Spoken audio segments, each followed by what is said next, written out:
Ranjit Farande career academy स्पर्धा परीक्षा मार्गदर्शन केंद्र पुणे या आपल्या डिजिटल प्लॅटफॉर्मवरती मी प्राध्यापक रणजित फरांदे आपणा सर्व विद्यार्थ्यांचं हार्दिक हार्दिक स्वागत करतो. विद्यार्थी मित्रांनो, तुम्ही दिलेल्या खूप चांगल्या रिस्पॉन्सबद्दल मी सर्व विद्यार्थी मित्रांचा पहिल्यांदा धन्यवाद मानतो. आपले जो काही मुंबईचा आता पेपर होणार आहे, यदाकदाचित तो पेपर 27 तारखेला होण्याची शक्यता आहे. यदाकदाचित, अजून तारीख डिक्लेअर नाही, पुढेही जाऊ शकतो, काही सांगू शकत नाही. परंतु साधारणतः एक आपण 27 तारखेला तो पेपर होईल या अनुषंगानं त्या ठिकाणी लेक्चर सिरीज चालू केलेली आहे. त्याचबरोबर आपण करंटचे देखील एम-पी-एस-सी गट ब, एम-पी-एस-सी गट क आणि पोलीस भरती इतर सरळ सेवांच्या हेतून आपण करंटचे लेक्चर सिरीज चालू केलेली. येत्या 2 दिवसामध्ये त्याचा राहिलेला पुढचा पार्ट जो काही सप्टेंबरचा असेल तो पडेल. जेणेकरून सप्टेंबर महिना पूर्ण कव्हर होईल. 1 ऑक्टोबर ते 15 ऑक्टोबरपर्यंतचा सर्व करंटचा डाटा त्या ठिकाणी घेतलेला आहे. विद्यार्थी मित्रांनो, आपण जो काही मुंबईचा 2023चा पाठीमागच्या वर्षीचा जो काही झालेला पेपर आहे, त्या पूर्ण पेपरचं इन डिटेल ॲनालिसिस घेतलेलं आहे. जे अशा पद्धतीने घेतले की ते तुम्ही पिक्चरल फॉर्मॅटमध्ये घेतल्यामुळे तुम्ही कधीच विसरू शकणार नाही. अशा अनुषंगाने ते जे त्या ठिकाणी तयार करण्याचा प्रयत्न केलेला आहे. दुसरी महत्त्वाची गोष्ट, त्याच्यामध्ये मराठी, अंकगणित, बुद्धिमत्ता हे देखील घेतलेले आहे.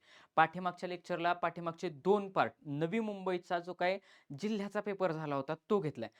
तो पेपर घेण्याच्या पाठीमागचा उद्देश आपला एवढाच होता, की बाबा मुंबई शहराला नवी मुंबईचा पेपर त्या ठिकाणी विचारला जाऊ शकतो. आणि आता आजच्या लेक्चरला आपण त्या ठिकाणी जो काही मुंबई शहरचा लोहमार्गचा जो काही पेपर झालेला आहे, त्या लोहमार्गच्या पेपरला जी-केचं वेटेज हे खूप चांगलं होतं. म्हणजे मला त्याच्यामध्ये सायन्सचे क्वेश्चन खूप चांगले पाहायला भेटले. हिस्ट्रीचे क्वेश्चन जास्तीत जास्त पाहायला भेटले. त्या अनुषंगानं जी-केचा खूप चांगला पोर्शन त्या ठिकाणी कव्हर होऊ शकतो. या अनुषंगानं आज आपण आत्ता रिसेंटली 7 जुलै 2024 रोजी झालेला, म्हणजे 2-3 महिन्यापूर्वीच झालेला जो काही लोहमार्ग, मुंबई लोहमार्गाचा जो काही पेपर आहे, तो आज आपण त्या ठिकाणी डिस्कशनला घेणार आहोत. ज्यांनी कोणी आपल्या चॅनलला सबस्क्राईब केलं नसेल, त्यांनी कृपया चॅनल आपल्या सबस्क्राईब करा. तुम्हाला हे जर व्हिडिओ आवडत असतील, नक्की लाईक करा. तुमचे जे काही मला म्हणणं असेल, ते तुम्ही मला कमेंट बॉक्समध्ये सांगा. आणि अजून एक सर्वात महत्त्वाची सूचना विद्यार्थी मित्रांसाठी अशी, की जे काही हे मी लेक्चर्स घेतोय, हेच सगळेच्या सगळे लेक्चर्स मी तुम्हाला त्या ठिकाणी पी-डी-एफच्या स्वरूपामध्ये देण्याचा प्रयत्न करणार आहे. म्हणजे फॉर एक्झाम्पल आता हा क्वेश्चन असेल, तर हा जो काही क्वेश्चन आहे, हा ऑलरेडी तुम्हाला माहिती आहे, की मुंबई लोहमार्ग 2024ला रिसेंटली आलेला क्वेश्चन पेपर आहे. तर हा जो काही पेपर आहे, तर ॲज इट इजच तुम्हाला इमेज असलेली पी-डी-एफ तुमच्याकडे त्या ठिकाणी पूर्णच्या पूर्ण हे जेवढे जे काही क्वेश्चन असतील, तेवढे सर्वच्या सर्व क्वेश्चन पी-डी-एफ फॉर्मॅटमध्ये मी तुम्हाला आपल्या टेलिग्राम चॅनलला देणार आहे. बघा, टेलिग्राम चॅनलला पण देणार आणि खाली त्या पी-डी-एफची लिंक यदाकदाचित तुम्हाला YouTube चॅनलला पण त्या ठिकाणी अवेलेबल भेटेल. हे कशासाठी? त्याच्यामुळे ज्यांनी कोणी टेलिग्राम चॅनल जॉइन केला नसेल, त्यांनी कृपया टेलिग्राम आपला जो काही चॅनल आहे तो जॉइन करा. तो जो काही टेलिग्राम चॅनल आहे, टेलिग्राम चॅनलला गेल्यानंतर तुम्ही रणजित फरांदे करिअर अकॅडमी असं सर्च केलं, की हा लोगो येईल. हा लोगो आल्यानंतर ह्या लोगोच्या मध्ये म्हणजे हा लोगो पाहून त्या ठिकाणी तुम्ही चॅनलला आपल्या सबस्क्राईब करा. त्या ठिकाणी डेली आता इथून पुढे रेग्युलर करंट जो काय असेल, महत्त्वाच्या ज्या काही नोटिफिकेशन्स असतात त्या रेग्युलरली त्याच्यावरती टाकल्या जातात. एखाद्या एक्झामच्या संदर्भात जे काही नोटिफिकेशन असतं ते देखील त्या ठिकाणी टाकलं जातं. आणि महत्त्वाचं म्हणजे हे पी-डी-एफ टाकणार आहे. तर तुम्ही म्हणताल, "सर ह्या पी-डी-एफचा काय फायदा?" लक्षात घ्या. Same as it is PDF. Suppose हाच क्वेश्चन आहे. मुंबई लोहमार्ग 2024ला आलेला आहे. पी-वाय-क्यू आहे आणि ह्याच्या अगोदर 2-3 एक्झामला तो विचारलेला आहे. मी आजपर्यंत तरी अजून सांगत नाही, की हा क्वेश्चन कुठं आलाय, म्हणजे हाच क्वेश्चन नागपूरला विचारलाय किंवा हाच क्वेश्चन पुण्याला विचारलाय. मी 100% ते सांगू शकतो. परंतु आत्ता आपण क्वेश्चन पेपर घेतोय त्याच्यामुळं हा क्वेश्चन कुठे विचारलाय हा मुद्दा मी सांगत नाही. परंतु ज्यावेळेस आपण प्युअरली जी-के म्हणजे सायन्सचा एखादा टॉपिक घेतला, त्याच्यानंतर सपोज पॉलिटीचा एखादा टॉपिक घेतला, इकॉनॉमिक्सचा टॉपिक घेतला, हिस्ट्रीचा टॉपिक घेतला समाज सुधारकांचा, तर ते क्वेश्चन कुठं-कुठे विचारले गेलेत. म्हणजे हा कुठल्या जिल्ह्याला विचारला गेलाय, चालकाला विचारला गेलाय का, लोहमार्ग विचारला गेलाय का, एस-आर-पी-एफला विचारलं, हे मी आवर्जून त्या ठिकाणी सांगेल. हे जे काही पी-डी-एफ आहे, हे ॲज इट इज पी-डी-एफ तुम्हाला भेटल्यानंतर ज्यावेळेस मी एक्सप्लेनेशन देत असतो, ते एक्सप्लेनेशन मी रब करत असतो. मग तुम्ही काय करायचं, ह्या पी-डी-एफची झेरॉक्स काढून आणायची. बघा, या पी-डी-एफची झेरॉक्स काढून आणायची. आत्तापर्यंत माझे जेवढे व्हिडिओ पडलेत, तेवढ्या सगळ्यांची तुम्हाला त्या ठिकाणी पी-डी-एफ कॉपी भेटणार आहे. तुम्ही जायचं, झेरॉक्स काढून आणायची. 1 पेज साधारणतः 50 पैशाला भेटतं. त्याची ब्लॅक एंड व्हाईट झेरॉक्स काढायची, कलर झेरॉक्स काढायचे नाही. ब्लॅक एंड व्हाईट झेरॉक्स काढल्यानंतर ही इमेज पण तुम्हाला भेटेल. हा क्वेश्चन पण ऑलरेडी भेटेल. आणि मी जे लेक्चरमध्ये एक्सप्लेनेशन सांगितलेलं आहे, म्हणजे व्हॉटएव्हर ह्या क्वेश्चनचं गतिज ऊर्जा काय, स्थितीज ऊर्जा काय असते, हे जर मी तुम्हाला सांगितलं ती कुठं असते, काय असते, हे ह्याच्यावरती क्वेश्चन कसा आलाय, क्वेश्चन कसा विचारला जाऊ शकतो, किंवा एखादा करंटचा मुद्दा मी तुम्हाला सांगितला असेल, तो तुम्ही त्या क्वेश्चनच्या तिथं तुमच्या हँडरायटिंगमध्ये लिहू शकता. याचा फायदा असा होतो विद्यार्थी मित्रांनो, आपला ब्रेन केव्हाही आपलं हँडरायटिंग जास्तीत जास्त काळ लक्षात ठेवतो. म्हणजे एकदा का तुम्ही इथं लिहिलं, की हाच क्वेश्चन तुमच्या पाहण्यातनं पण गेलेला असणार. तुमच्या स्वतः त्या ठिकाणी नोट्स पण काढून होणार आणि एक क्वेश्चन पेपर कव्हर होणार. अशा पद्धतीनं सर्वच्या सर्व जिल्ह्याचे 45च्या 45 क्वेश्चन पेपर आपल्या जो काय करिअर अकॅडमी आपली रणजित फरांदे करिअर अकॅडमी त्याच्या ज्या काही क्वेश्चन पेपर सेट असेल, तो तुम्हाला त्या ठिकाणी टेलिग्राम चॅनलला प्रोव्हाईड केला जाईल. ज्यांनी टेलिग्रामची लिंक आपली त्या ठिकाणी ह्या ठिकाणी बघा, मी टेलिग्रामची लिंक पण दिलेली आहे. YouTubeची पण त्या ठिकाणी लिंक आहे, टेलिग्रामची लिंक आहे. आपला Instagramला पण त्या सेम असा सिम्बॉल असलेला त्या ठिकाणी Instagramला पण चॅनल आहे. Instagramला पण वेगवेगळ्या सगळ्या आपल्या लिंक त्या ठिकाणी दिलेल्या आहेत. तुम्ही रणजित फरांदे करिअर अकॅडमी म्हणून सर्च केलं, तर YouTubeला रणजित फरांदे एवढं सर्च केलं तरी फक्त माझंच नाव येतं. दुसरं कोणाचं येत नाही. त्याच्यामुळं तुम्हाला सापडायला ते सोपं जाईल.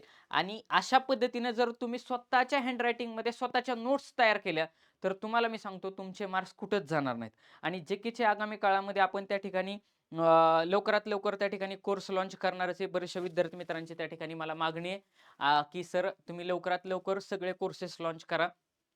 तर ते कोर्स लॉन्च करत असताना देखील आपण अशा स्वरूपामध्ये त्या ठिकाणी PDF तुम्हाला अवेलेबल करून देणार आहे.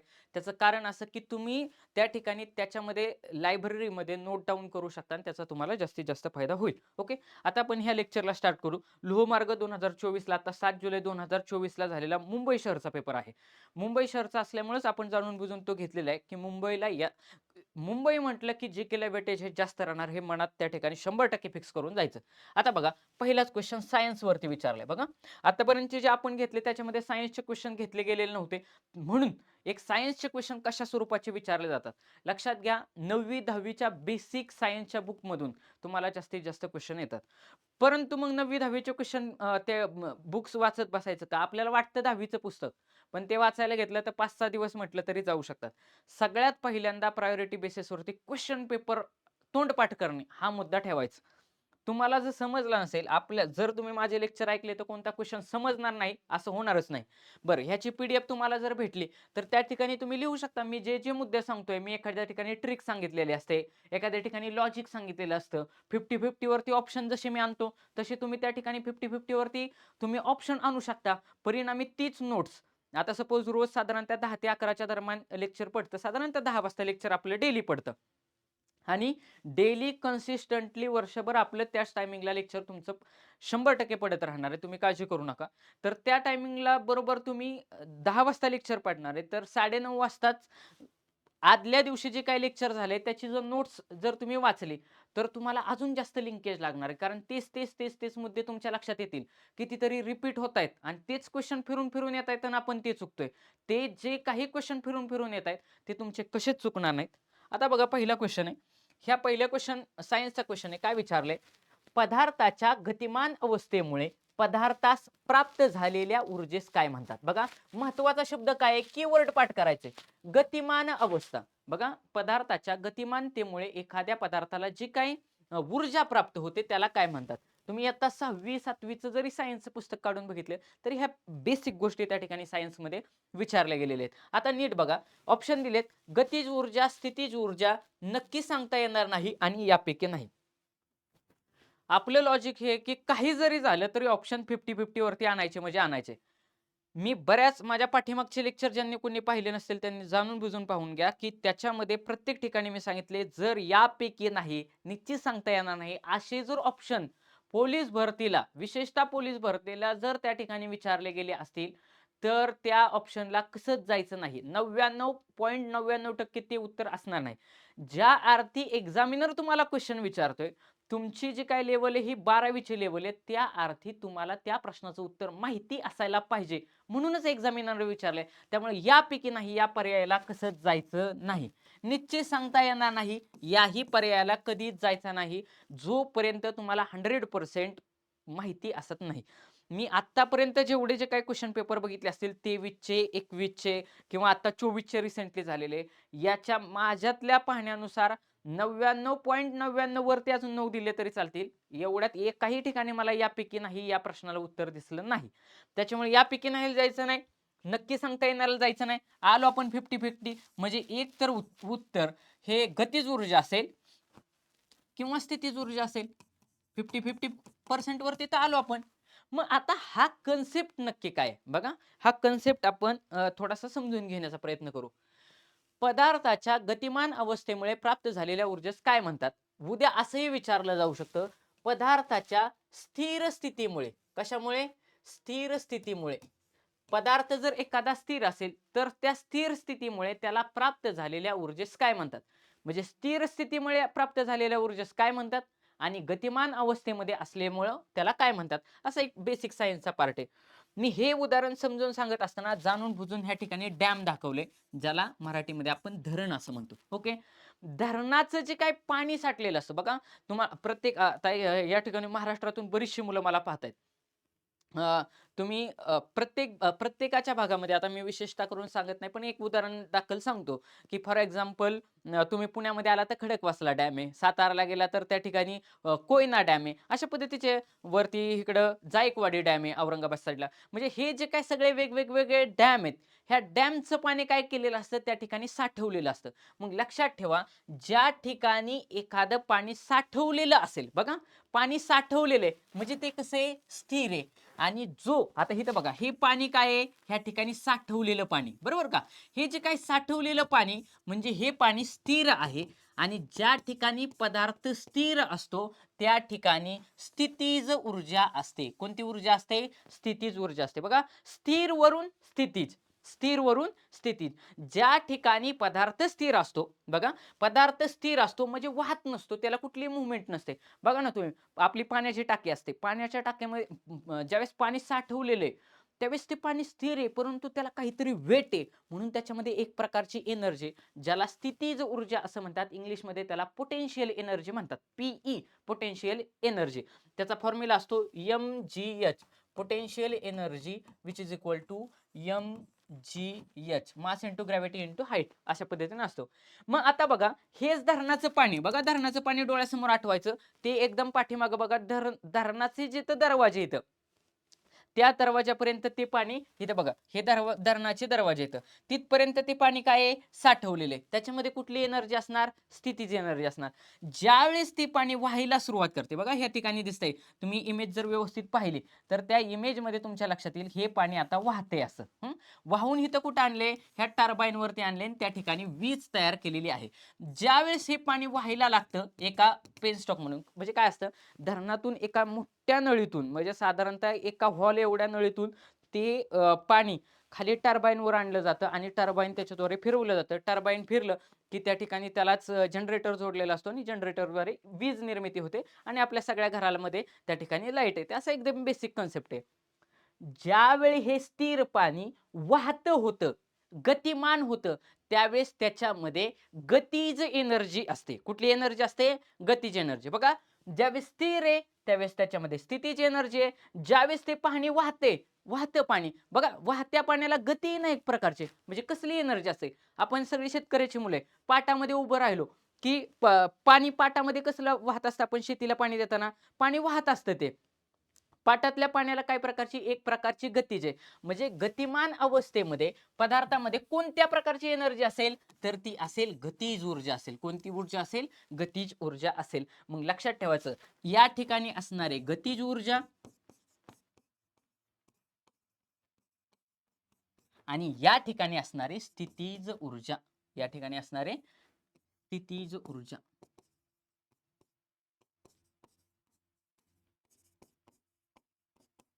हां, मग आता बघा, मी हे सगळं एक्सप्लेन केलं. हे एक्सप्लेन केलेलं, की बाबा हे 2 ऑप्शन मी 50-50 वरती त्या ठिकाणी आणले. त्याच्यानंतर इथं स्थिर पाणी त्याला स्थितीज ऊर्जा म्हटलं. हे वाहतं पाणी त्याला गतीज ऊर्जा म्हटलं. हे टर्बाईन आहे. टर्बाईन जनरेटरला जोडले, त्याद्वारे वीज निर्मिती केली जाते अशा पद्धतीनं. मग ही जी काही गतीज ऊर्जा असते त्याला कायनेटिक एनर्जी असं इंग्लिशमध्ये म्हणतात, के 1/2 mv² असा त्या ठिकाणी त्याचा फॉर्म्युला असतो, मास इंटू व्हेलॉसिटीचा स्क्वेअर. अशा पद्धतीनं त्या ठिकाणी क्वेश्चन विचारला जातो. ओके, हे 2 क्वेश्चन का मी सांगितले, तर आगामी काळामध्ये हीच मुलं गट ब गट क साठी त्या ठिकाणी MPSC ला प्रिपेअर करतात आणि या 2 टॉपिक वरती आयोगाने त्या ठिकाणी वारंवार क्वेश्चन विचारलेले आहेत. Total energy which is equal to potential energy plus kinetic energy अशा पद्धतीचा त्या ठिकाणी फॉर्म्युला असतो. विद्यार्थी मित्रांनो, हा मुद्दा लक्षात घ्यायचा आहे की बाबा कशा पद्धतीनं त्याच्यावरती क्वेश्चन विचारला गेलेला आहे. उद्या जर ही PDF तुमच्या समोर असेल तर तुम्ही गतिज ऊर्जेला मार्क करू शकता. हे धरण दाखवले, ही स्थितीज ऊर्जा कुठं असते, साठलेल्या पाण्यामध्ये, वाहत्या पाण्यामध्ये गतिज ऊर्जा असते. हे सगळे मुद्दे जर तुम्ही लिहिले तर तुमचा तो ऑलरेडी तुम्ही लेक्चर ऐकलेलं आहे त्याच्यामुळे डाटा ऑलरेडी स्टोअर असतो. तुमच्या हातानं ज्यावेळेस तुम्ही लिहिता त्यावेळेस तुमचा ब्रेन, डोळे आणि हात असे सगळी एनर्जी काम करत असते. परिणामी तुमचा केलेला अभ्यास विसरत नाही. तुम्ही 6 महिने ते वर्षभराच्या आत पोस्ट काढून जाऊ शकता. हा मुद्दा नीट लक्षात घ्यायचा आहे. ओके, आता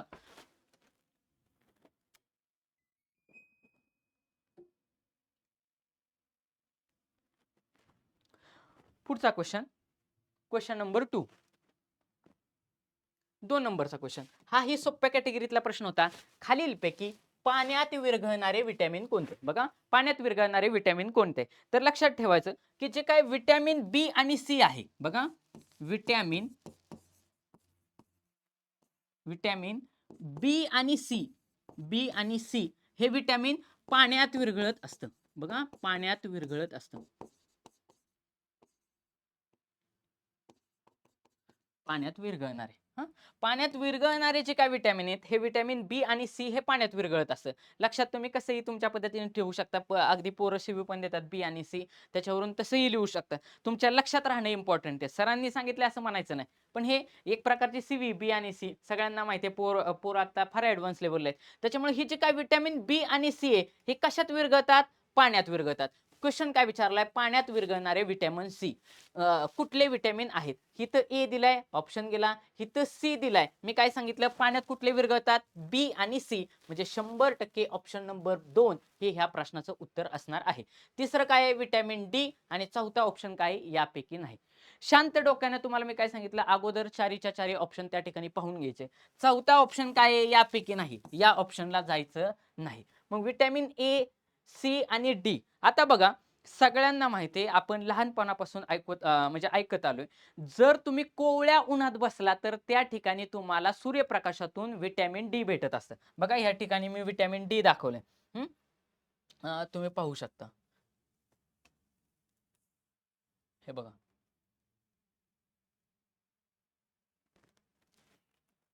हे विटॅमिन डी आहे. हे विटॅमिन डी दाखवत असताना इथं सनलाईट दाखवली, इथं डी दाखवले. जे काय विटॅमिन डी आहे हे सूर्यप्रकाशातून, कशा कोवळ्या सूर्यप्रकाशातून त्या ठिकाणी भेटत असतं. मग आता बघा, विटॅमिन डी म्हटलं की त्याचा सूर्यकिरण, बघा कोवळे सूर्यकिरण, सूर्यप्रकाश एवढंच लिहितो, सूर्यप्रकाश. विटॅमिन डी तुम्हाला कशातून भेटणार आहे? सूर्यप्रकाशातून भेटणार आहे. विटॅमिन ए कशातून भेटणार आहे? तर विटॅमिन ए चा स्रोत काय काय?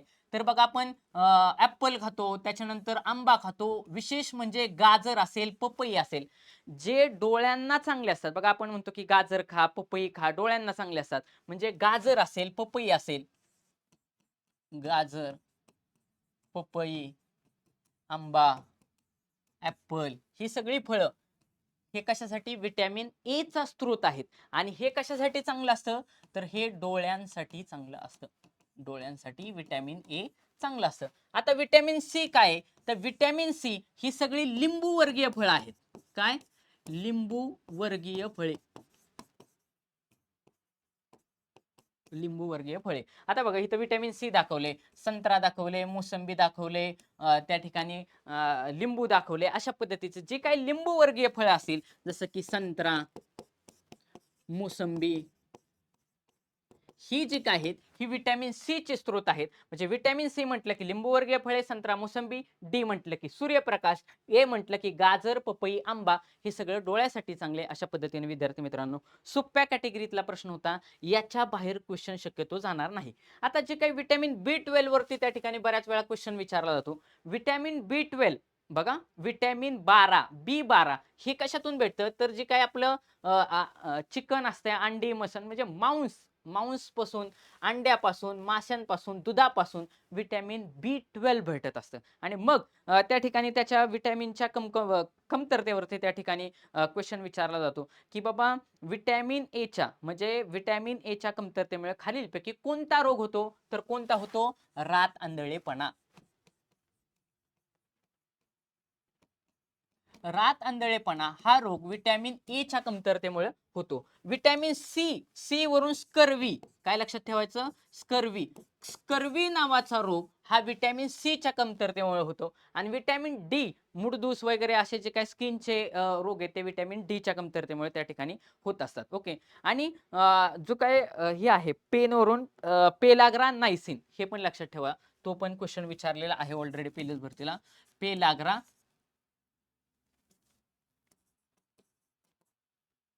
पेलाग्रा त्याच्यापासून होत असतो नायसिन. नायसिन नावाचा जो काही रोग आहे किंवा आजार आहे तो पेलाग्रा त्या नायसिन ह्याच्यामुळे होत असतो. ओके. अशा पद्धतीनं त्या ठिकाणी मुद्दे लक्षात ठेवा. 3 नंबरचा क्वेश्चन सायन्स वरती बघा. 1, 2 आणि तिसरा क्वेश्चन सायन्स वरती. म्हणून जाणून बुजून हे घेतलेलं आहे मी. कारण सायन्स आपल्याला त्या ठिकाणी जड जातं. बऱ्याचशा विद्यार्थी मित्रांना सायन्स सहजासहजी जमत नाही. मग सायन्स आपल्याला यायला पाहिजे या अनुषंगाने आपण त्या ठिकाणी घेतलेलं आहे. न्यूटनचा गतिविषयक नियम सांगा. न्यूटनचे वेगवेगळे गतिविषयक जे काही नियम आहेत त्याच्यावरती 3 नियम आहेत त्याच्यावरती क्वेश्चन विचारलेले आहे. आता बघा, न्यूटनच्या गतिविषयक कोणत्या नियमाला जडत्वाचा नियम असेही म्हणतात? इंग्लिशमध्ये त्याला मुवमेंट ऑफ इनर्शा म्हणजे लॉ ऑफ इनर्शा असं म्हणतात. इनर्शा, जडत्वाचा नियम, law of inertia, Newton's law of inertia असं ज्याला कोणाला म्हणतात, किंवा न्यूटनचा जडत्वाबद्दलचा नियम कोणाला म्हणतात? पहिला, दुसरा, तिसरा आणि यापैकी नाही. तुम्हाला मी आता काय पर्यंत सांगितलं, आतापर्यंत तिसरा चौथा क्वेश्चन असेल. यापैकी नाहीला उत्तर असणार नाही. आहे का नाही? सगळं पुरावा दाखवून चाललंय का नाही? आतापर्यंत हा चौथा क्वेश्चन आहे. ह्याच्यात यापैकी नाही उत्तर अजूनपर्यंत एकदा पण आलेलं नाही. त्याच्यामुळं एक्झाम हॉलमध्ये यापैकी नाही या पर्यायाला शक्यतो जायचं नाही. पहिला, दुसरा आणि तिसरा. त्या ठिकाणी जो काही तिसरा नियम आहे बघा, तिसरा नियम जो आहे ज्याला ऍक्शन वर्सेस रिॲक्शन असं म्हणतात. काय? Action versus reaction. Action versus reaction म्हणजे आपण बघितलंय त्या ठिकाणी, म्हणजे मी तुमच्या कानफाडात मारले की तुम्ही पण माझ्या कानफाडात मारायचे. ऍक्शन वर्सेस रिॲक्शन एकदम सोपं लक्षात ठेवायचं. दुसरं अजून सांगता येईल की जे काय रॉकेट आहे, रॉकेट ज्यावेळेस लॉन्च होतं बघा, रॉकेट ज्यावेळेस ह्याच्यामध्ये जाणार आहे, हवेमध्ये जाणार आहे, त्यावेळेस ते ऑलरेडी तेवढाच फोर्सची एनर्जी कुठं सोडत असतं? खाली सोडत असतं. त्यावेळेस ही रॉकेट कुठं जाते? वरच्या डिरेक्शनला, आकाशामध्ये जाणार आहे. हा सगळा जाळ दूर खाली सोडत असतं. ऍक्शन वर्सेस रिॲक्शन अशा पद्धतीचा न्यूटन्स तिसरा लॉ आहे. आता हा जो काही जडत्वाचा नियम आहे हा तुम्ही मुद्दा लक्षात घ्या. जडत्व असणे म्हणजे स्थिर असणे. बघा, सगळ्यात मोठं सोपं एक्झाम्पल म्हणजे हा जो काही फुटबॉल आहे बघा, हा फुटबॉल आहे, हा मी ग्राउंड वरती ठेवलाय. ह्याला कोणत्याच प्रकारची लात मारली नाही, काय नाही, तर मला सांगा हा त्याच्या जागेवरून हलेल का? हलणार नाही. तो कसाच हलणार नाही? म्हणजे तो काय आहे, की ज्या वेळेस एखाद्या ऑब्जेक्टला म्हणजे एखाद्या वस्तूला जर तुम्ही फोर्स अप्लाय नाही केला, एखादं बल नाही लावलं, ताकद नाही लावली, तर तो त्याच ठिकाणी स्थिर राहतो. कसा राहतो? स्थिर राहतो. स्थिर राहतो म्हणजे ज्याला मराठीमध्ये जड राहतो. आता मी जर असाच उभा राहिलो, मला जर कुठल्याच पद्धतीचा एखाद्याने धक्का मारला नाही, काय मारला नाही, तर माझी हालचाल होणार नाही. सेम ह्या बॉलची पण हालचाल होणार नाही. तो त्याच्याच ठिकाणी स्थिर राहणार. कुठपर्यंत? जोपर्यंत त्याला एक्सटर्नल फोर्स लावला जाणार नाही तिथपर्यंत. म्हणजेच यालाच न्यूटनचा जडत्वाचा नियम असं म्हणतात, की जोपर्यंत ह्याला बाहेरचा फोर्स लावला जाणार नाही तोपर्यंत तो त्याची स्थिर अवस्था सोडणार नाही. ज्यावेळेस त्याला फोर्स लावला जाईल, म्हणजे ज्यावेळेस त्याला जो काय फुटबॉल प्लेअर आहे त्याला लात मारणार, त्यावेळेस हा काय झाला इथं बघा, हा उडून असा हवेत गेलाय का नाही? म्हणजेच ज्यावेळेस त्याला फोर्स लावला जातो त्यावेळेस तो त्याच फोर्सच्या डिरेक्शन मध्ये राहतो. बघा, फोर्स लावल्यानंतर त्या फोर्सच्याच डिरेक्शन मध्ये राहील. ज्यावेळेस तो स्थिर असतो त्यावेळेस स्थिरच्याच ह्याच्यामध्ये राहील. ह्याचं दुसरं एक्झाम्पल मध्ये आपला रोलर असतो बघा, बरोबर का? रोलर असतो, रस्ते सपाट करण्यासाठी रोलर असतो. आता ही जो रोलर आहे त्यावेळेस त्या रोलर ज्यावेळेस स्थिर असतो, म्हणजे ती मशीन चालू करत नाही तोपर्यंत एका जागेवरती स्थिर असतो. रोलर चालू केला की तो पुढे पुढे जातो. म्हणजेच ज्यावेळेस तो त्याला कुठल्याही पद्धतीचा फोर्स लावला नाही त्यावेळेस तो जड राहील, आणि फोर्स लावल्यानंतर तो त्याच डिरेक्शन मध्ये गतिमान होईल असा हा जडत्वाचा नियम सांगतो आणि हा न्यूटनचा पहिलाच नियम आहे. कुठला आहे? पहिलाच नियम आहे. यापैकी नाही. आणि तिसरा नियम तर तुम्हाला मी सांगितला ऍक्शन वर्सेस रिॲक्शन, याच्यावरून ह्या दोन मध्येच उत्तर असणार आहे. आलो आपण 50-50 वरती. काही जरी झालं तरी ऑप्शन 50-50 वरती आणायचे म्हणजे आणायचे. हा मुद्दा आपण नीट क्लिअरली त्या ठिकाणी लक्षात घ्या. फुटबॉलचं हे उदाहरण तुम्ही लक्षात घ्या. बघा की ह्या ठिकाणी गोल झालाय. गोल होण्यासाठी त्या फुटबॉलला मला किक मारावी लागली आणि किक मारल्यानंतरच गोल त्या ठिकाणी झाला. याचाच अर्थ काय की बाबा गतिमानता मी त्याला दिली, त्याच वेळी त्या फुटबॉलनं त्याचं जडत्व म्हणजे स्थिरपणा सोडला. हा मुद्दा लक्षात घ्या. आता हे मी सगळं समजून सांगितलंय. ज्याला समजलं नसेल त्यांनी फक्त एवढंच लक्षात ठेवायचं, फुटबॉल हा काय केलाय एका ग्राउंड मध्ये मांडलेला आहे. आता जर त्याला लात मारली नाही तर हलणार नाही, तो तसाच जड राहणार. याचाच अर्थ नियम जो काय आहे, ज्यावेळेस फुटबॉल मांडणे, ग्राउंड वरती फुटबॉल मांडणे ही सगळ्यात पहिली क्रिया आहे आणि ज्यावेळेस तो फुटबॉल ग्राउंड मध्ये मांडला जातो त्यावेळेस तो तसाच जड राहतो. म्हणजे जडत्वाचा नियम हा न्यूटनचा पहिला नियम आहे. आता तुमचं कसंच विसरणार नाही. आणि ऍक्शन वर्सेस रिॲक्शन, तुम्ही मला चापट मारली की मी पण तुम्हाला चापट मारणार. हे ऍक्शन वर्सेस रिॲक्शन म्हणजे क्रिया वर्सेस प्रतिक्रिया, मराठीमध्ये काय म्हणणार त्याला, क्रिया वर्सेस प्रतिक्रिया, हा न्यूटनचा तिसरा नियम आहे. याच दोन नियमावरती त्या ठिकाणी वारंवार क्वेश्चन विचारलेत. जास्त बाकी तुम्हाला ऑप्शन दुसरा वगैरे त्या ठिकाणी नियम विचारणार नाही, शक्यतो विचारणार नाहीत. परंतु न्यूटनचे नियम हा क्वेश्चन पेपर असं सांगतो की न्यूटनचे आपल्याला बेसिक नियम माहिती असायला पाहिजेत. त्याच्यानंतर चौथा क्वेश्चन आहे, सोप्या कॅटेगरीतला तो क्वेश्चन आहे, फार जास्त अवघड नाहीये.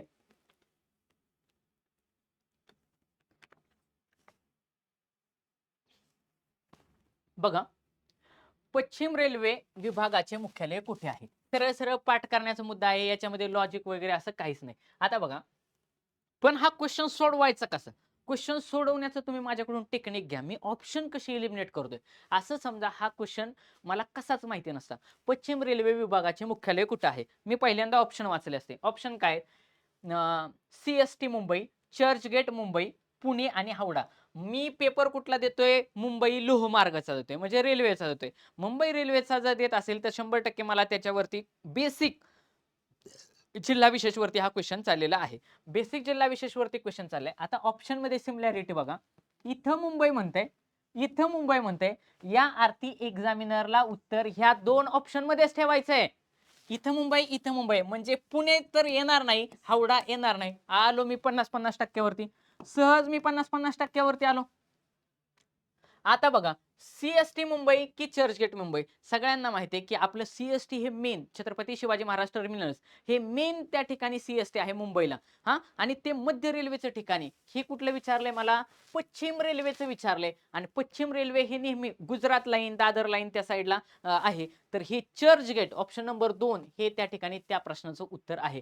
आता जर तुम्हाला विचारलं पश्चिम रेल्वे विभागाचे, बघा, पश्चिम रेल्वे विभागाचे त्या ठिकाणी मुख्यालय कुठले, तर ही इमेज डोळ्यासमोर आणायची. त्याचं हे ऑफिस एवढं मोठं ऑफिस आहे. इथं बघा लिहिले चर्चगेट, बघा इथं लिहिले चर्चगेट. आणि ही जी काही इमेज आहे चर्चगेट, ही इमेज लक्षात आणायची आणि डायरेक्टली फक्त एवढाच पॉइंट तुम्हाला आठवला पाहिजे. पश्चिम रेल्वे उजव्या साईडला होतं आणि बोर्डमध्ये सरांनी कोपऱ्यामध्ये चर्चगेट अशी इमेज त्या ठिकाणी टाकली होती. म्हणजे याच्यावरून तुमचा क्वेश्चन आता कसाच विसरणार नाही.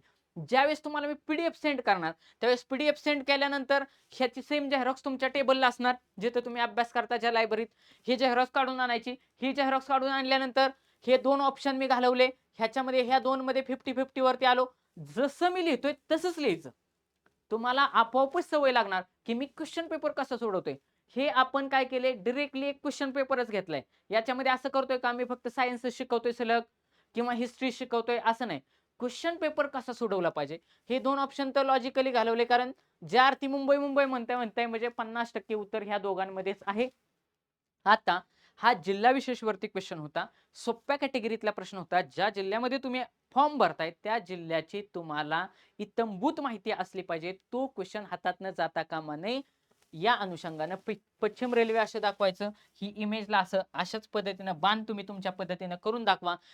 2-3 पेन ठेवायचे. बघा, 4 पेन आणायचे, रेड कलरचा, त्याच्यानंतर ग्रीन कलरचा, ब्लॅक कलरचा आणि ब्ल्यू कलरचा, असे 4 कलरचे पेन आणि एक पोपटी कलरचा हायलायटर, एवढं सगळं घेऊन बसायचं, ही झेरॉक्स काढायची. तुम्हाला 100%च फायदा होणार. तुम्ही आतापर्यंत जेवढे व्हिडिओ झाले तेवढे जरी केले तरी तुमच्या लक्षात येईल, तुम्ही डेली 2-4 तास 2-4 तास जरी जीकेला दिले 4-4 तास, तरी तुम्हाला बाकीच्यांपेक्षा जास्तच मार्क पडणार, एवढं खात्रीशीर मी तुम्हाला सांगू शकतो. कारण तुमचं विसरणारच नाही. तुम्ही हेच सगळं झालं की संडेला कंपल्सरी ह्याची रिव्हिजन करायची म्हणजे करायची. जेवढ्या झेरॉक्सचा बंच होईल, जेवढे जे काय 15-20 क्वेश्चन होत असतील, म्हणजे आठवड्यात किती साधारणतः 15 105 आणि बाकीचे मी एक्सप्लेनेशन केलेलं, म्हणजे साधारणतः एक 500-700 क्वेश्चन आठवड्याचे होणार. ते 700-800 क्वेश्चन तुमचे एवढे चांगले होतील की ते तुमचे कसेच विसरणार नाहीत. ओके, 5व्या नंबरचा क्वेश्चन. हा, आता बघा, खालीलपैकी हुतात्मा दिन कोणता? खालीलपैकी हुतात्मा दिन कोणता? 9 जानेवारी, 12 जानेवारी, 18 जानेवारी आणि 30 जानेवारी.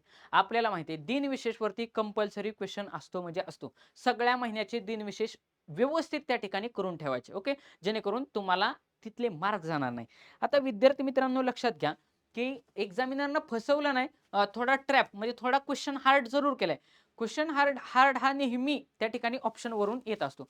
सगळ्यांना माहिती आहे की हे जे काय महात्मा गांधी आहेत, हे महात्मा गांधींची हत्या ह्या नथुराम गोडसेंनी केली. बघा, महात्मा गांधींची हत्या सकाळी सकाळीच त्या ठिकाणी गोळ्या झाडल्या आणि महात्मा गांधींची त्या ठिकाणी हत्या केली. अत्यंत वाईट दिवस भारताच्या दृष्टीने तो होता, कारण ह्या माणसानं आयुष्यभर स्वतःला भारताच्या स्वातंत्र्यासाठी झोकून दिलं, कुठलं पद घेतलं नाही. शिवाय भारतीय हे त्या ठिकाणी अर्धनग्न स्वरूपामध्ये राहतात, म्हणून हा माणूस आयुष्यभर हाफ नेकेड फकीर ऑफ इंडिया असं त्यांना म्हटलं जातं, की अर्धनग्न परिस्थितीमध्ये त्या ठिकाणी राहिला. म्हणून ह्या महात्मा गांधींची हत्या नथुराम गोडसेंनी का केली? कारण पाकिस्तान फाळणीचा मुद्दा त्या ठिकाणी फार जास्त चर्चेमध्ये होता आणि त्याला अनुषंगून त्या ठिकाणी नथुराम गोडसेंनी महात्मा गांधींवरती गोळ्या झाडल्या. आता एवढा मुद्दा तर तुमच्या लक्षात आला, ही इमेज बघितलं की ह्या नथुराम गोडसेंनी महात्मा गांधींची गोळ्या मारून हत्या केली आणि तो दिवस होता 30 जानेवारी. कुठला होता?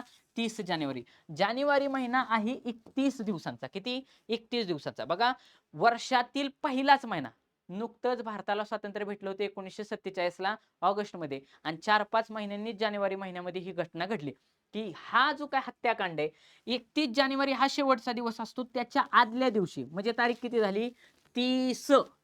आणि वर्षातला पहिलाच महिना कुठला? जानेवारी. त्या दिवशी 30 जानेवारीला महात्मा गांधींची नथुराम गोडसेंनी हत्या केली आणि म्हणूनच या दिवसाला एक काळा दिवस मानला जातो आणि त्याचे कायम आपल्या लक्षात राहावं म्हणून सरकारने त्या दिवसाला हुतात्मा दिन असं म्हटलेलं आहे. काय म्हटलेले? त्या दिवसाला हुतात्मा दिन असं म्हटलेलं आहे. मग का हुतात्मा दिन म्हटलेले? त्याचं कारण आहे, हुतात्मा दिन म्हणण्याचं कारण की त्या दिवशी महात्मा गांधींवरती गोळ्या झाडून हत्या केली. आता ह्या ठिकाणी एक कन्फ्युजन पॉइंट आहे जो तुम्हाला मला आवर्जून सांगायचा आहे. बघा, लक्षात मुद्दा घ्या. जसा हा हुतात्मा दिन 30 तारखेला आहे, तसा शहीद दिन, बघा, शहीद दिन म्हणून असतो 23 मार्चला. बघा, 23 मार्चला हा ही क्वेश्चन ऑलरेडी विचारलाय.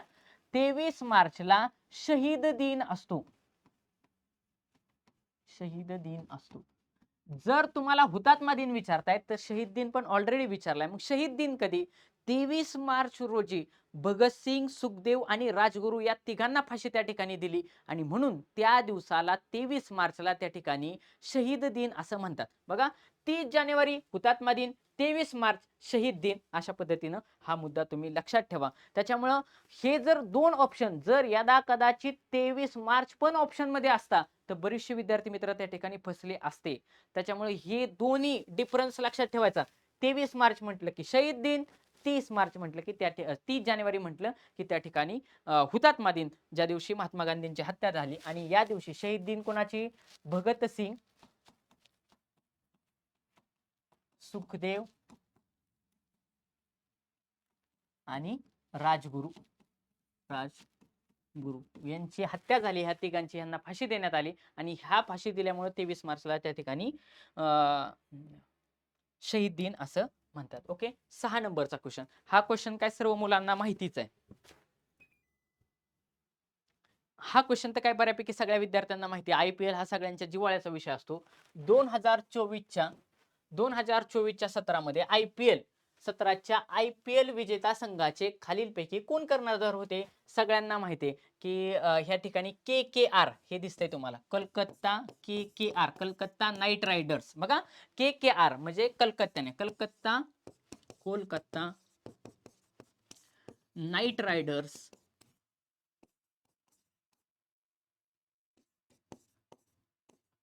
कलकत्ता नाईट रायडर्सनं त्या ठिकाणी या वर्षीची IPL जिंकली आणि त्याचा कर्णधार कोण आहे? सगळ्यांना माहिती असलेला प्रश्न आहे. श्रेयस अय्यर हा त्या ठिकाणी त्या प्रश्नाचं उत्तर आहे. मग जर कलकत्ता नाईट रायडर्सनं ह्या वर्षीचा 2024च्या IPL ची ट्रॉफी जिंकली, त्याचा कर्णधार आहे श्रेयस अय्यर. हा सोप्या कॅटेगरीतला प्रश्न होता, करंटचा क्वेश्चन होता. आता विचारणार नाहीत, यदा कदाचित जर विचारला तर ह्या कलकत्ता तुम्ही खाली मला कमेंट बॉक्समध्ये जरूर सांगा. तेवढा मी ज्यावेळेस तुम्हाला क्वेश्चन विचारत असतो ना, त्याच्या पाठीमागचा माझा उद्देश एवढाच असतो की तुम्ही गुगलला जाऊन थोडं सर्च करावं. ते का सर्च करावं? मला उत्तर माहिती नसतं अशातला प्रकार नाही, की तुम्ही जर सर्च केलं, त्यावेळेस तुम्ही फुल कॉन्सन्ट्रेशननं त्या ठिकाणी सर्च करत असता, उत्तर शोधण्याचा प्रयत्न करत असता आणि ज्यावेळेस तुम्ही स्वतःहून उत्तर शोधता, त्यावेळेस ते तुमच्या जास्तीत जास्त काळात लक्षात राहतं. तुम्ही मला खाली कमेंट बॉक्समध्ये सांगायचे जेवढे लेक्चर बघत असतील, की हा जो फायनलचा मॅचचा सामना आहे, हा खालीलपैकी कोणत्या संघाच्या विरोधात झाला? म्हणजे कलकत्ता नाईट रायडर्सनं कोणाला हरवून ही IPL ची ट्रॉफी जिंकली. आता ह्या ठिकाणी जो काही सगळ्यात जास्त धावा करणारा चांगला बॅट्समन असतो, त्याला ऑरेंज कॅप दिली जाते. कसली? Orange cap. तर ती जिंकली होती विराट कोहली. ह्या ठिकाणी त्यांचे इमेज दिलेले आहे, फोटो दिलेले आहे. ओके. विराट कोहलीचं तुम्ही त्या ठिकाणी चित्र पाहू शकता. विराट कोहलीचं चित्र पाहिलं की तुमच्या लक्षात येईल. दुसरी गोष्ट की ही पर्पल कॅप आहे. मग इथं बघा पर्पल कॅप कोणाला दिली? तर हर्षल पटेल जो काय आहे बघा, पंजाब किंग 11चा हर्षल पटेल आहे. या हर्षल पटेलला बघा, इथं आता इमेज व्यवस्थित तुम्हाला आता दिसत असेल की थोडी ब्लर झाली होती, की हर्षल पटेल यांना पर्पल कॅप दिली होती, की जी कुणासाठी दिली जाते? की गोलंदाजासाठी, बॉलरला दिली जाते, गोलंदाज. आणि ऑरेंज कॅप ही फलंदाजांसाठी दिली जाते, फलंदाज. ऑरेंज कॅप भेटली विराट कोहलीला, पर्पल कॅप भेटली हर्षल पटेलला, IPL ची ट्रॉफी जिंकली अय्यरनं. अय्यर आहे कोलकाता नाईट रायडर्सचा. आणि कोणाला हरवून जिंकलेली ही खाली तुम्ही मला त्या ठिकाणी कमेंट बॉक्समध्ये कमेंट करून सांगा. ओके. पुढचा क्वेश्चन 7 नंबरचा. आपण पाठीमागच्याच लेक्चरला, ज्यांनी कुणी मागचं लेक्चर बघितलं नसेल, कुठलं माझं नवी मुंबईचा पेपर घेतलाय, त्याच्यामध्ये मी त्याच्या अगोदर पण जे करंटचं लेक्चर घेतलंय तिथं पण, आणि नवी मुंबईचा पेपरचं एक्सप्लेनेशन घेतलंय त्याच्यामध्ये मी चंद्रयान 3 सांगितलंय, आदित्य L1 सांगितलंय. ज्यांनी कुणी ते पाहिलं नसेल त्यांनी आवर्जून जाऊन ते लेक्चर पहा, तुम्हाला 100% कळेल. काय क्वेश्चन विचारलाय की चंद्रयान 2 किती? चंद्रयान 2 आता गेले ते किती? चंद्रयान 3 होतं. चंद्रयान 2 मोहिमेतील लँडरचे नाव सांगा. एक मुद्दा लक्षात घ्यायचा आहे. इथं बघा मी लिहिले चंद्रयान 1, चंद्रयान 2, चंद्रयान 3, तिन्हीच्या तिन्ही चंद्रयान त्या ठिकाणी मी तुम्हाला दिलेले. चंद्रयान 1 जे काय आहे हे 2008 साली गेलं होतं. किती? 2008 ला. चंद्रयान 2 2019 ला गेलं होतं, 22 जुलैला. आणि त्याच्यानंतर 14 जुलैला बघा, 14 जुलै 2023 ला त्या ठिकाणी चंद्रयान 3 लॉन्च केलेले. चंद्रयान 3 लॉन्च केले. कुठं केलेलं आहे? तर हे दक्षिण ध्रुवावर. चंद्रयान 2 पण दक्षिण ध्रुवावरती होतं, चंद्रयान 3 पण दक्षिण ध्रुवावरतीच होतं. हा मुद्दा त्या ठिकाणी लक्षात घ्यायचा आहे. आता या दोघांमधला फरक काय? तर त्याच्यातला एक गोष्ट लक्षात घ्या, लँडरचं नाव आणि रोवरचं नाव दोन्हीकडेही सेम होतं. पाठीमागच्या लेक्चरला मी दोघांचं पण नाव त्या ठिकाणी सांगितलं होतं. लक्षात घ्या, प्रज्ञान जो काय आहे तो रोवर आहे. प्रज्ञान काय आहे? रोवर आहे. दोन्हीही चंद्रयानमध्ये म्हणजे चंद्रयान 2 मध्ये, चंद्रयान 3 मध्ये रोवरचं नाव प्रज्ञानच आहे. आणि दोन्हीही चंद्रयान 2 मध्ये आणि 3 मध्ये लँडरचं नाव विक्रमच आहे. त्याच्यामुळे ऑप्शन नंबर 2 हे ह्या प्रश्नाचं उत्तर असणार आहे. मग हा जो काय GSLV मार्क 3, बरं का, मार्क 3 आहे इथं. GSLV मार्क 3 काय? तर GSLV मार्क 3 हे चंद्रयान 3चं रॉकेट आहे. हे दिसतंय का नाही? हे दोन रॉकेट लावलेत बघा, इकडं आणि इकडं. हे दोन रॉकेट लावले आणि हे मधलं याने हे तिथं वरती गेले. तर हे जे काही GSLV मार्क 3 हे जे काय आहे हे त्या ठिकाणी रॉकेट लॉन्चर आहे. हा मुद्दा त्या ठिकाणी लक्षात घ्या. ओके. पुढचा क्वेश्चन 8 नंबरचा. ऑलरेडी क्वेश्चन मी एक्सप्लेनेशन मध्ये सांगितलंय, त्याच्यामुळे इन डिटेल आता सांगत बसणार नाही. जो काही नवी मुंबईचा पेपर घेतलेला आहे 2 दिवसापूर्वी व्हिडिओ त्याच्यामध्ये सांगितलेलं आहे. सूर्याचे निरीक्षण, सौर वातावरण, सौर चुंबकीय वादळे यांची पृथ्वीच्या पर्यावरणावरील परिणाम यांचा अभ्यास करण्यासाठी कोणती मोहीम आखण्यात आली आहे? कुणासाठी? सूर्याचे निरीक्षण करण्यासाठी. आता बघा खाली ऑप्शन कडे ऑप्शन वाचा. Aditya L1, Chandrayaan 1, Chandrayaan 2, PSLV XL. आता सगळ्यात महत्वाचं म्हणजे बघा नीट लक्षात घ्या. मला निरीक्षण कोणाचं करायचंय? सूर्याचं. म्हणजे नाव देताना जसं आपण पाठीमागच्याच लेक्चरला मी समजून सांगताना सांगितलं होतं, ज्यांनी कोणी लेक्चर पाहिलं नसेल म्हणून मी तुम्हाला सांगतोय ते लेक्चर जरूर पहा, की त्या ठिकाणी विचारलं होतं की अवकाशात जे काय आपण लोक पाठवणार आहेत त्या मोहिमेला नाव काय दिलेले. मग त्या अवकाशाला समानार्थी शब्द काय होते? गगन आणि अवकाश. गगनयान दिलं होतं आणि अवकाशयान दिलं होतं. म्हणजे समानार्थी शब्द त्या ठिकाणी वापरतील ना, वेगळे कशाला वापरतील? मराठीतलं नॉलेज वापरायचं. मोहीम कुणाची आहे? मोहीम आहे सूर्याच्या निरीक्षणाची. मग चंद्रयान त्याला नाव दिलं जाईल का? दिलं जाणार नाही. ऑप्शन 2 गेला, ऑप्शन 3 गेला. आलो 50-50 वरती.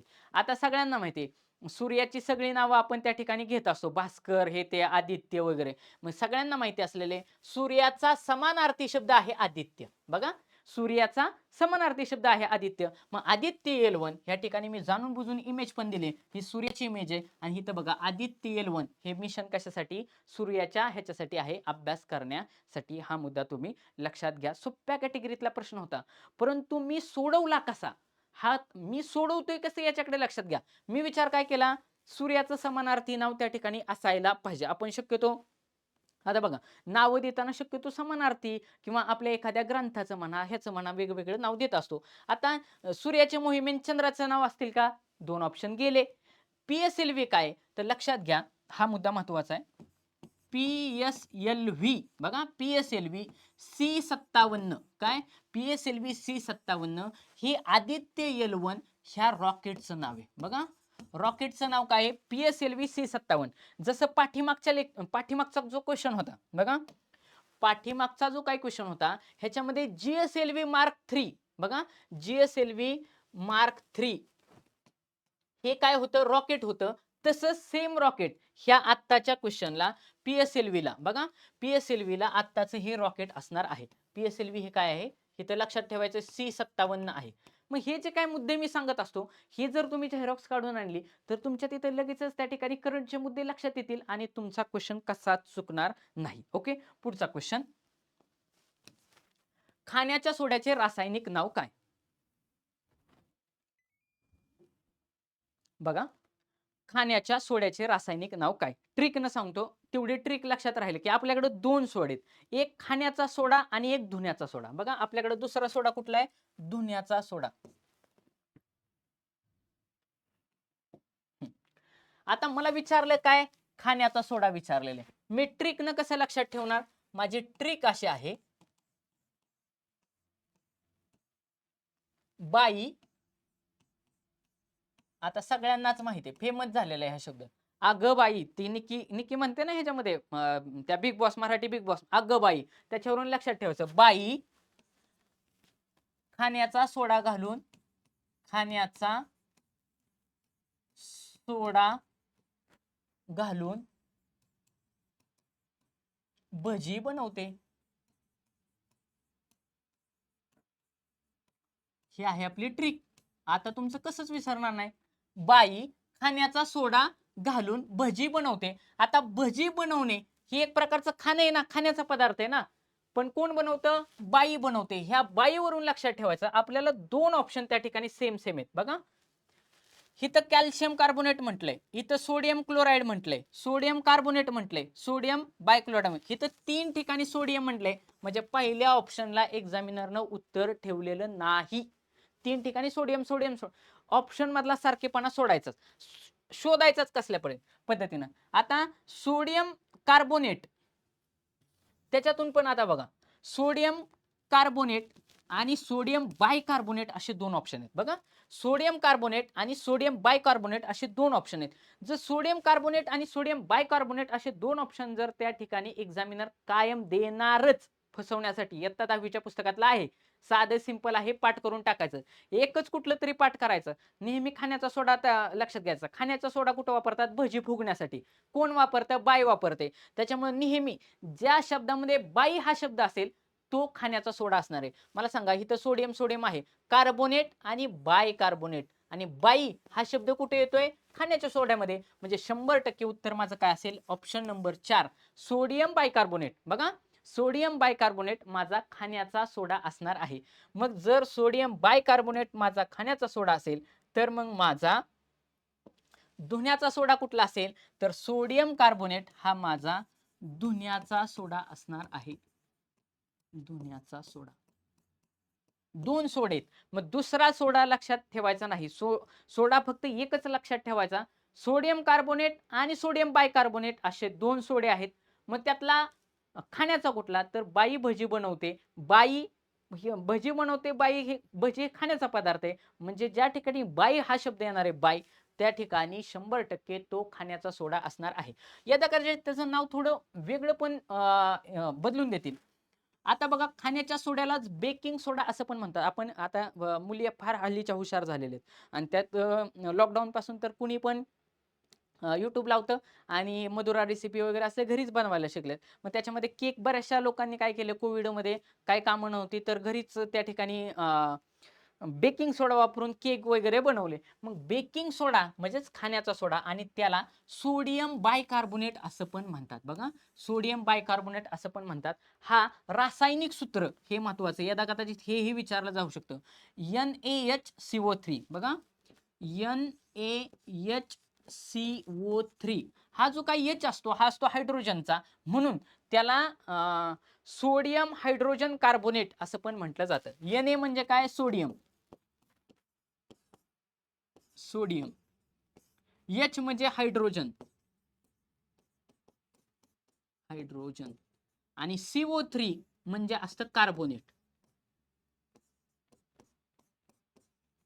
कार्बोनेट म्हणजे सोडियम हायड्रोजन कार्बोनेट म्हणजेच काय? सोडियम बायकार्बोनेट म्हणजेच बेकिंग सोडा म्हणजेच खाण्याचा सोडा. एवढे मुद्दे लक्षात ठेवायचे. चारही लाईनीमध्ये एका लिहायचं, त्यालाच बेकिंग सोडा असं म्हटलं जातं. त्याचं सूत्र काय आहे? NaHCO3 sodium hydrogen carbonate. त्याला सोडियम बायकार्बोनेट असं पण म्हणतात, त्यालाच बेकिंग सोडा असं पण म्हणतात, त्यालाच खाण्याचा सोडा असं पण म्हणतात. ही ज्यावेळेस ह्याची PDF ही जी काय तुमच्या समोर असेल, लाईनीनं ही 4 नावं लिहून घ्यायची. याच्या पलीकडे क्वेश्चन कसाच जाणार नाही. एकदम सोप्प आहे. आणि अजून जास्त त्याला सोप्प करायचं, ही ट्रिक त्या ठिकाणी लिहून घ्यायची. तुमचा परत कधीच क्वेश्चन विसरणार नाही. उद्या जर खाण्याचा विचारलाय, मी सेम क्वेश्चन विचारला की धुण्याचा सोडा कशाला म्हणतात, तर कशाला म्हणतात, आता तुमच्या एवढं तर लक्षात यायला पाहिजे, उत्तर आपलं फक्त 2च ऑप्शन मध्ये असणार आहे. एक तर सोडियम कार्बोनेट किंवा सोडियम बायकार्बोनेट. मग आता सोडियम कार्बोनेट आहे किंवा बायकार्बोनेट आहे. बाय हा मुद्दा तर खाण्याचा आहे, कारण बाई भज्यात घालते सोडा. आणि मग राहिलं काय? धुण्याचा सोडा म्हणजे सोडियम कार्बोनेट. हा मुद्दा तुम्ही त्या ठिकाणी व्यवस्थित लक्षात घ्या. ओके, पुढचा क्वेश्चन.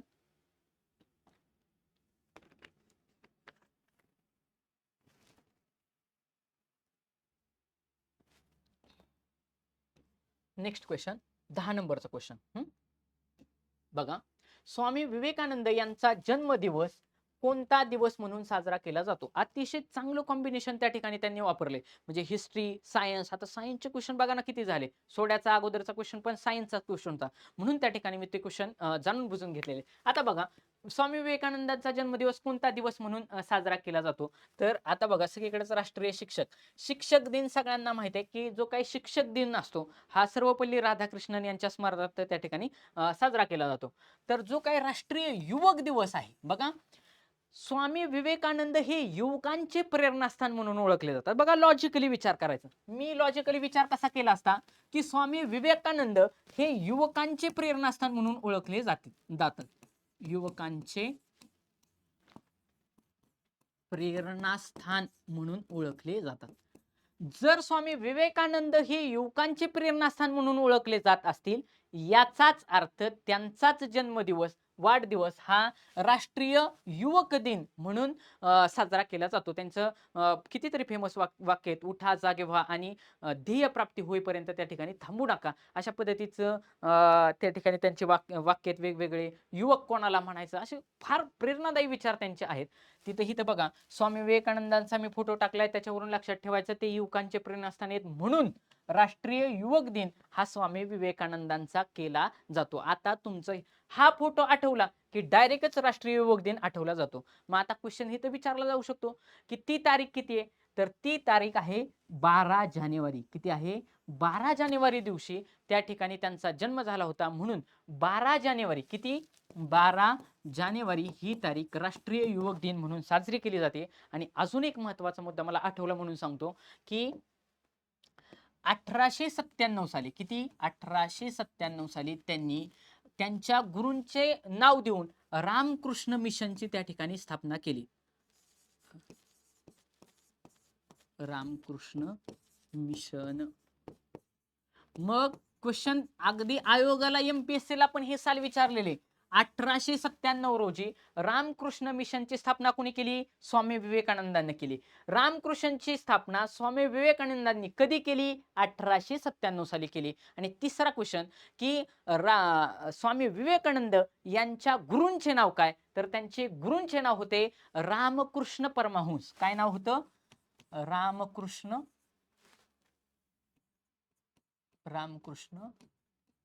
परमहंस. रामकृष्ण परमहंस जे काय आहेत हे स्वामी विवेकानंदांचे गुरु आहेत. त्यांचं गुरूंचंच नाव त्यांनी त्यांच्या मिशनला म्हणजे सोसायटीला दिलं होतं. आणि सगळ्यांना माहिती आहे अमेरिकेमध्ये शिकागो परिषद त्यांनी त्या ठिकाणी गाजवली. अत्यंत तेजस्वी, अत्यंत बुद्धिमान अशी व्यक्ती होती की अभ्यासाच्या कालखंडामध्ये तुम्ही म्हणजे त्यांना एका स्त्रीनं विचारलं होतं की बाबा मला तुमच्यासारखाच एखादा सुंदर पुत्र व्हावा असं अमेरिकेमध्ये विचारलं होतं. आपल्यासारखं लगेचच म्हणलं असतं चला लग्न करू, पण ते नाही म्हटले. मग ते म्हटले की तुम्ही असं का करत नाही की तुम्हीच मला तुमचा पुत्र माना, म्हणजे वेगळा पुत्र होण्याचा काही विषयच येत नाही. अशी अत्यंत तेजस्वी व्यक्ती किंवा अत्यंत हुशार व्यक्तिमत्व होतं स्वामी विवेकानंद. अतिशय प्रेरणादायी विचार आहेत त्यांचे. 1897 रामकृष्ण मिशन. त्यांच्या गुरूंचे नाव रामकृष्ण परमहंस. त्यांचा जन्म 12 जानेवारी आणि 12 जानेवारी हा राष्ट्रीय युवक दिन म्हणून साजरा केला जातो. याच्या बाहेर तुम्हाला क्वेश्चन विचारला जाणार नाहीच. ओके, पुढचा क्वेश्चन 11 नंबरचा क्वेश्चन. हा सोप्या कॅटेगरीतला प्रश्न आहे. रेमेन मॅक्सेस पुरस्कार जो का आहे, रेमेन मॅक्सेस पुरस्कार रेमेन मॅक्सेस यांच्या प्रीतिस्मृत्यर्थ 1958 पासून दिला जातो. तर ते कोणत्या देशाचे अध्यक्ष आहेत? बघा, क्वेश्चन मध्येच क्वेश्चन तयार होऊ शकतो. उद्या तुम्हाला क्वेश्चन असा पण विचारतील की हे रेमन मॅक्सेस पुरस्कार आहे हा केव्हापासून दिला जातो? 1958 सालापासून दिला जातो. तुम्ही म्हणताल सर साल विचारताल का? 100% विचारतात. का विचारतात? कारण सगळ्यांना माहिती आपले नोबेल पुरस्कार आहेत. मी पाठीमागचं चालू घडामोडीचं लेक्चर घेतलेले, त्याच्यामध्ये सगळेच्या सगळे नोबेल पारितोषिक सांगितलेले आहेत. मग या रेमेन मॅक्सेस पुरस्काराला आशियाचा नोबेल असे म्हणतात. काय म्हणतात? आशियाचा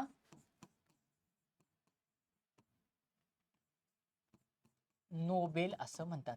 आणि हे बघा रेमेन मॅक्सेस यांचं त्या ठिकाणी चित्र आहे. कोणाला आत्ता भेटला होता हे मी तुम्हाला दिले, पण शक्यतो हे विचारणार नाहीत, पण मी आपले टाकायचं म्हणून टाकलेले. रेमेन मॅक्सेस पुरस्कार हे चित्र लक्षात ठेवायचं. Ramon Magsaysay award. ओके, आशियाचा नोबेल असं ह्या पुरस्काराला म्हटलं जातं. आणि हे जे काही ज्यांच्या नावानं रेमेन मॅक्सेस हा पुरस्कार दिला जातो ते रेमेन मॅक्सेस हे फिलिपाईन्सचे पंतप्रधान होते. कुणाचे? फिलिपाईन्सचे पंतप्रधान होते. असा एवढा सरळ सरळ पाठांतराचा मुद्दा आहे. एक 2-4 वेळा पाठ केला ना तुम्ही, असं आता मी हे असले जे मुद्दे सांगतो की नाही की पाठ करा, ते काय करायचं? पेज घ्यायचं, त्याच्यानंतर पेन घ्यायचा हातामध्ये आणि सरळ लिहून ठेवायचं. रेमेन मॅक्सेस पुरस्कार. बघा, रेमेन मॅक्सेस पुरस्कार आशियाचा नोबेल फिलिपाईनच्या रेमेन मॅक्सेस यांच्यावरून दिला जातो. कोणाच्या? फिलिपाईनच्या रेमेन मॅक्सेस यांच्यावरून लिहिला जातो. परत तेच वाक्य खाली लिहायचं. काय? की रेमेन मॅक्सेस पुरस्कार आशियाचा नोबेल फिलिपाईनचे पंतप्रधान रेमेन मॅक्सेस यांच्या नावाने दिला जातो. हेच वाक्य 10-15 वेळा लिहून काढायचं. झपा झपा झपा स्पीड न लिहायचं. अक्षर कसं काय ना तुमच्या 100%च लक्षात राहणार. तो क्वेश्चन तुमचा कसाच विसरणार नाही. ओके, पुढचा क्वेश्चन 12 नंबरचा. आता राजवाड्यांचे शहर. बघा, राजवाड्यांचे शहर म्हणून कोणत्या शहराला ओळखले जाते? मुद्दा असा होता की ज्यावेळेस इंग्रज भारतामध्ये आले त्यावेळेस ते कुठे आले की कोलकात्यामध्ये त्यांनी त्या ठिकाणी बघा प्लासीची लढाई झाली 1757 ला.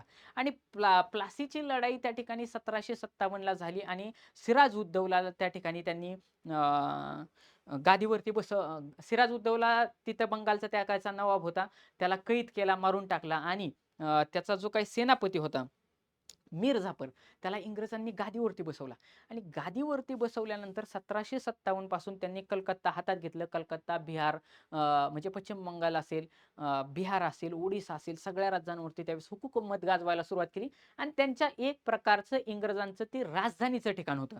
आणि जर त्यांचं राजधानीचं ठिकाण असेल, अगदी तुम्ही आता इथं पुण्यामध्ये आलात, पुणे रेल्वे स्टेशनला जरी गेलात तरी फार सुंदर इमारत ती आहे. म्हणजे त्यांचं इंग्रजांचं काम होतं की बाबा इमारती फार छान बांधायच्या. मग ते कलकत्त्याला ते ज्या ठिकाणी सुरुवातीला राहायला सुरुवात केली, त्यावेळेस त्यांनी तिथली जी काही वेगवेगळी बांधकाम आहेत, म्हणजे जी त्यांचे राहण्याचे ठिकाण आहे, ती फार सुंदर बांधली. म्हणून राजवाड्यांचं शहर म्हणून कलकत्त्याला ओळखलं जातं. हा मुद्दा तुम्ही त्या ठिकाणी लक्षात घ्या. हा मुद्दा तुम्ही लक्षात घ्या. मग आता हा क्वेश्चन सोडवायचा कसा? बघा, क्वेश्चन जर हार्ड वाटला असा, क्वेश्चन 100% हे तर बघा लिहिलंय, व्हिक्टोरिया मेमोरियल कलकत्ता. म्हणजे एक इमेज मी घेतली. हा व्हिक्टोरिया मेमोरियल कलकत्ता कसा किती सुंदर बांधलाय बघा, एका राजवाड्यासारखा. ह्याच्यावरूनच लक्षात येईल कुठला आहे तो, कलकत्ता. या कलकत्त्यावरूनच हा राजवाडा आहे का नाही, म्हणजेच राजवाड्याचे शहर कुठलं असणार आहे, कलकत्ता असणार आहे. आता ह्या ठिकाणी एक्झामिनरनं ऑप्शन मध्ये सिमिलॅरिटी केली का, 100% केली. कशी केली बघा, इथं कोचीन म्हटलंय, इथं कलकत्ता म्हटलंय, इथं क आहे, इथं क आहे, म्हणजे उत्तर काहीतरी क नावाचं शहर होतं असं आपल्याला वाचता वाचता पुसट पुसट आठवतं. मग हिथं क म्हणतंय, म्हणजे हिथं बघा ना, हिथं को म्हणतंय, हिथं पण को म्हणतंय, म्हणजे 100% त्या ठिकाणी एक्झामिनरला फसवायचं आहे. आणि परत एकदा तीच ट्रिक सांगतो, 1 आणि 3 मध्ये कन्फ्युजन झाल्यानंतर मी 3 लाच मार्क करणार. ज्यांनी कोणी माझे लेक्चर पाहिले नसतील त्यांनी आवर्जून ते पाठीमागचे लेक्चर पहा. तुमच्या लगेच लक्षात येईल की मी लॉजिक काय वापरतोय. मी लॉजिक एकाही ठिकाणी माझं सोडत नाही. आतापर्यंत माझा 12-15वा व्हिडिओ असेल. YouTubeला माझे जवळपास 150 व्हिडिओ आहेत ऑलरेडी. मी कुठंच माझं लॉजिक त्या ठिकाणी चेंज करत नाही. लॉजिक मी थ्रूआउट पेपर सोडवत असताना सेम ठेवतो. जरी एखादा अर्धा क्वेश्चन चुकला तरी. कारण जवळपास 25% चुकतील पण 75% त्या ठिकाणी क्वेश्चन बरोबर येण्याची पॉसिबिलिटी असते. विद्यार्थी मित्रांनो, तुम्हाला जर हे व्हिडिओ आवडले असतील तर नक्की लाईक करा. तुमच्या मित्रांपर्यंत ते जास्तीत जास्त शेअर करा.